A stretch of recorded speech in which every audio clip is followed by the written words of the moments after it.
सदस्य कैलाश चौधरी। माननीय सभापति महोदय जी निश्चित रूप से आसन के आदेश की पालना करेंगे। माननीय सभापति महोदय जी, आपने मुझे मांग संख्या 26 चिकित्सा एवं स्वास्थ्य और सफाई के ऊपर बोलने के लिए जो मौका दिया, इसके लिए आपका बहुत बहुत आभार। आज जिस तरह से जो मांग है उसके ऊपर सभी मान्य सदस्यों ने अपने अपने विचार व्यक्त किए और उन विचारों से ये साफ जाहिर होता है कि हमारी यशस्वी मुख्यमंत्री जी जिस तरह से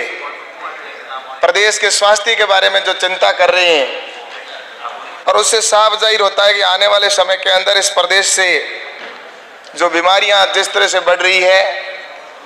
उनसे हमें निजात मिलेगी और स्वास्थ्य में सुधार होगा। और इसको लेकर हमारी मुख्यमंत्री जी ने बजट के अंदर भी बहुत अच्छा प्रावधान किया और जिस तरह से इस बार का जो बजट है उस बजट के अंदर भी मुख्यमंत्री जी ने चिकित्सा और स्वास्थ्य विभाग के लिए आगामी वर्ष के अंदर 6,315 करोड़ और 38 लाख रुपए का प्रावधान प्रस्तावित किया, जो कि वर्ष 2016 के संशोधित आय अनुमान से 8.21% अधिक है। और इसी तरह चिकित्सा शिक्षा विभाग के लिए आगामी वर्ष में 2,474 करोड़ और 86 लाख रुपए का प्रावधान प्रस्तावित किया है, जो कि वर्ष 2016-17 के संशोधित अनुमान से 33.40% अधिक है। इससे यह साफ जाहिर होता है कि हमारी मुख्यमंत्री जी की स्वास्थ्य के प्रति कितने गंभीर है। और इसी को लेकर हमारी मुख्यमंत्री जी जो कांग्रेस के अभी भाई और पूर्व में बताया कि हमने निःशुल्क दवा योजना प्रारंभ की, निश्चित रूप से आपने की, लेकिन उस समय जिस तरह से जितनी दवाइयों का कंपनियां या जितनी दवाइयां होनी चाहिए थी, वो जिसको जो गंभीर बीमारी की अगर कोई दवाई की आवश्यकता होती थी तो उसको बाहर दुकानों पर ही जाना पड़ता था और उसको अपना मूल्य चुकाने के बाद में उसको लाके देना पड़ता था। लेकिन इस बार हमारी मुख्यमंत्री जी ने स्वास्थ्य के प्रति क्षेत्र में राज्य सरकार ने देश में सर्वाधिक, पूरे हिंदुस्तान में सबसे ज्यादा 1,715 बीमारियों को शामिल करने वाली भामाशाह बीमा योजना प्रारंभ की है। भामाशाह योजना जो प्रारंभ की है, जिसके अंतर्गत प्रदेश की 68% आबादी को 3 लाख रुपए तक की 30,000 से लेकर 3 लाख की वित्तीय सीमा तक निःशुल्क उपचार उपलब्ध कराया जा रहा है। इस योजना से प्रदेश के 494 राजकीय एवं 633 निजी चिकित्सालयों को जोड़ा भी गया है तथा योजना अंतर्गत अब तक 300 करोड़ रुपए की चिकित्सा सुविधा सुलभ कराई जा चुकी है। इससे यह साफ जाहिर होता है कि जिस तरह से उन्होंने उस समय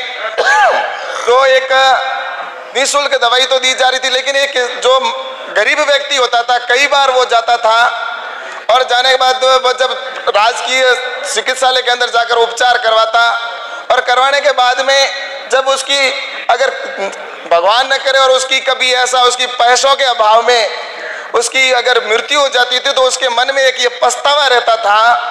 कि काश मेरा किसी निजी चिकित्सालय के अंदर, प्राइवेट हॉस्पिटल के अंदर अगर इलाज हो गया होता तो मैं ठीक हो जाता। उसके मन में जीवन पर्यंत वो एक टीस रहती थी। लेकिन हमारी मुख्यमंत्री जी ने उसके अंदर संशोधन करके कहा कि जो निजी चिकित्सालय हैं उनके अंदर भी उन गरीबों का इलाज हो। तो इसको लेकर जिस तरह से 30,000 से लेकर और 3 लाख तक का एक गरीब व्यक्ति को निजी चिकित्सालयों के अंदर पूर्ण और इलाज करवाने का काम तथा उनका निःशुल्क जांच करवाने का जो काम किया है वो स्वागत योग्य है। इसकी मैं पूरी तरह से प्रशंसा करना चाहूँगा। और उसके साथ ही मैं ये भी कहना चाहूँगा कि जिस तरह से हमारे प्रदेश के अंदर चिकित्सा के अंदर हम आगे बढ़ रहे, मैं तो ये चाहूँगा कि आने वाले समय के अंदर इस प्रदेश के अंदर जो चिकित्सा है, आज जैसा अभी पूर्व के अंदर कोटा से आने वाले माननीय गुंजल साहब बता रहे थे कि आज से 200 वर्ष पूर्व ये एलोपैथी हमारे प्रदेश इस देश के अंदर आई, इससे पहले हमारे यहाँ पर आयुर्वेद से इलाज होता था, तो आयुर्वेद से इतना इलाज होता था जो कि जिसकी अपन कह सकते हैं कि उस समय जिस तरह से इलाज वो पद्धति थी जिसके अंदर स्थायी इलाज होता था। लेकिन इस एलोपैथी की वजह से आज पूरे देश के अंदर कितने अस्पताल खुल गए, कितने जिस तरह से उसके साइड इफेक्ट की वजह से इतने मरीज जिस तरह से देश के अंदर बढ़ रहे हैं। इसलिए मैं आपसे ये कहना चाहूँगा कि जिस तरह से निश्चित रूप से एलोपैथी का मैं ये नहीं कहता कि ये एक अच्छी पद्धति नहीं है, तुरंत इसका इलाज होता है, लेकिन आयुर्वेदिक और जो आयुर्वेद से जिस तरह से इलाज होता है, आयुर्वेद के अंदर ऐसे हमारे क्षेत्र के अंदर भी ऐसी कई जड़ी बूटियां हैं, ऐसे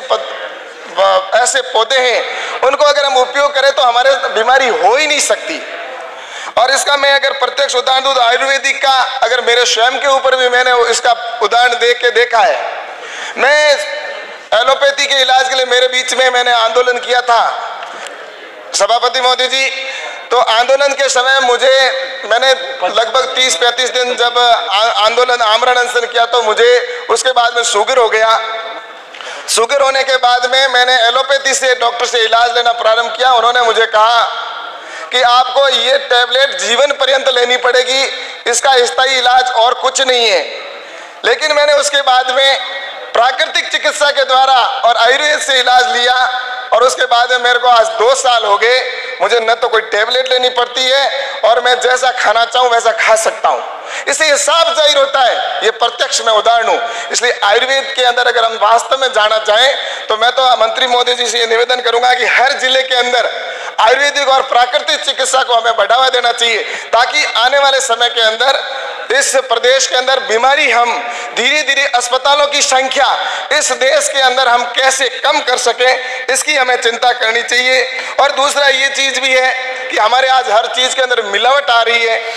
सभापति महोदय जी, मिलावट की वजह से इस देश के अंदर इतनी बीमारियां जिस तरह से बढ़ रही है। मिलावट की अगर बात करें, अगर हम बाजार में कोई भी वस्तु लेने के लिए जाते हैं उसके अंदर मिलावट होती है। अगर कोई अपन मिर्ची लाने गए उसके अंदर मिलावट, हल्दी के अंदर मिलावट, धनिया में मिलावट, घी में मिलावट, तेल में मिलावट, जो भी चीज अगर खाने के लिए लाने के लिए जाते हैं उसके अंदर मिलावट होती है। मैं तो मंत्री महोदय जी से आग्रह करूंगा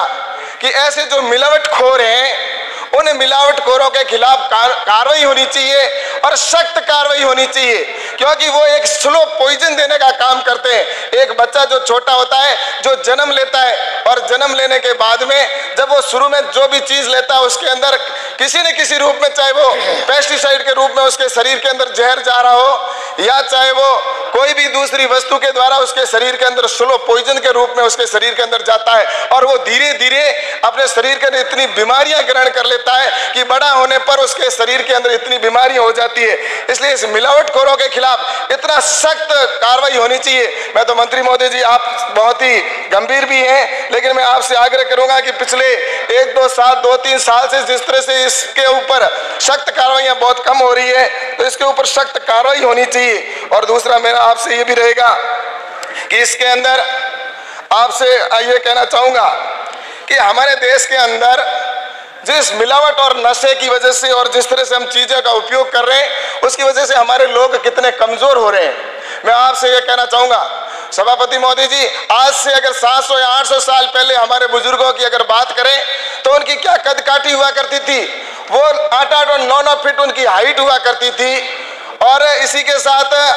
उनके हाथों में इतनी भुजाओं में ताकत होती थी कि वो युद्ध के अंदर जाते थे तो उनके हाथों में 100-100 किलो की तलवारें हुआ करती थी। इतने शक्तिशाली वो हुआ करते थे, 200-300 किलो का वजन वो आराम से उठा लिया करते थे। लेकिन इन 500 जिस तरह से अंग्रेजों के जमाने के अंदर और मुगलों के समय के अंदर हमारे को नशा डाला, हमारे लोगों के अंदर नशे की वृत्ति डाली, जिसकी वजह से हमारे लोग कमजोर होते गए। और उसी के साथ में हमारे जिस तरह से उस समय अंग्रेजों के समय में एक छोटा सा अगर उदाहरण दें, हमारे देश के जो उस समय स्वतंत्रता सेनानी थे उनको एक पीतल के अंदर जो सेना वहाँ जेल के अंदर होते थे उनको पीतल के उनको एल्यूमिनियम के अंदर जिस तरह से देकर उनको खाना खिलाकर एक कमजोर करने का उन्होंने उस समय सोच की थी। उसी तरह नशे के अंदर भी उन्होंने कई तरह के ऐसे 4 नशे लाए जिसकी वजह से हिंदुस्तान का नागरिक कमजोर हो। तो इसकी वजह से अगर हम इसी तरह कमजोर होते गए तो मैं आपसे सभापति महोदय जी कहना चाहूंगा कि हमारी हाइट आज इस 500-700 साल के अंदर हमारी 5 और 6 फीट पे आकर रह गए। और अगर इसी तरह हम कमजोर होते गए तो आपको पता है कि आज अगर कोई व्यक्ति है, अगर उसको कह दें अगर 20-25 किलो का वजन झटके के साथ में उठा ले तो उस झटके के साथ में छोटा लड़का अगर कोई है तो वो हाथ से वजन नहीं उठा सकता, इतने हम कमजोर हो गए। अगर आने वाले 500 साल बाद में आप अपन कल्पना करें कि इसी तरह मिलावटी चीजें और इस तरह से करते लेते गए तो आने वाले 500 साल बाद में जो हमारी संतान पैदा होगी वो बहुत कमजोर संतानें पैदा होगी। और मैं आपसे ये कहना चाहता हूँ उनकी हाइट जो होगी आने वाले समय 3 या 4 फीट पे आ जाएगी और इसी तरह कमजोर हुए तो 5-6 फीट वजन भी हमारा नहीं उठा पाएंगे। तो उस समय हमारे देश की रक्षा कौन करेगा? क्या वो 2-2.5 फीट की संतान जो होगी कमजोर, क्या वो इस देश की रक्षा करेंगे? इसलिए मैं इस विषय को, ये बहुत गंभीर विषय है, मैं माननीय मंत्री मोदी जी से आपसे माध्यम से कहना चाहूंगा कि ये जो मिलावट है और जिस तरह से हमारे देश, इस देश के अंदर, हमारे राज्य के अंदर जिस तरह से बूचड़ खाने हैं, इन बूचड़ खानों का भी जो एक नियमों के विरोध में माननीय सजना जी माननीय सभापति मोदी जी, जिस तरह से बूचड़ खाने और मांस की दुकानें, 2 मिनट मेरी मांग है, सिर्फ वो रखूंगा, 2 मांग मेरी 3 मिनट हो गए, एक मांग सिर्फ बोलो। मेरा यही है कि बूचड़ खाने वो बंद होने चाहिए और दूसरा जो मांस की दुकानें हैं जो नियम विरोध है वो भी हमारे प्रदेश के अंदर बंद हो, ये हमारी पुरजोर तरह से मांग है। और दूसरा मेरे क्षेत्र के अंदर गिड़ा के अंदर में एक मांग भी ये है, गिड़ा मेरे विधानसभा क्षेत्र के अंदर गिड़ा है, उस गिड़ा के अंदर पीएससी है जो कि राजस्थान में, अभी हमारे उदयपुर वाटी से आने वाले कह रहे थे कि स्वच्छता के मामले में हम राजस्थान में 3रे नंबर पे, लेकिन हमारे गिड़े की पीएससी स्वच्छता में 1 नंबर पर रही है, इसलिए उसको, और दूसरा आउटडोर भी उसका 45,000 से बाहर है, इसलिए निवेदन है उसका कर्मोन्नत करके मंत्री मोदी जी से और बाकी जो हमारे रिक्त पद हैं चिकित्सा के उनको भी आप भराने का निवेदन करता हूं। आपको जो समय दिया इसके लिए आपका बहुत बहुत आभार, धन्यवाद। जय हिंद, जय भारत।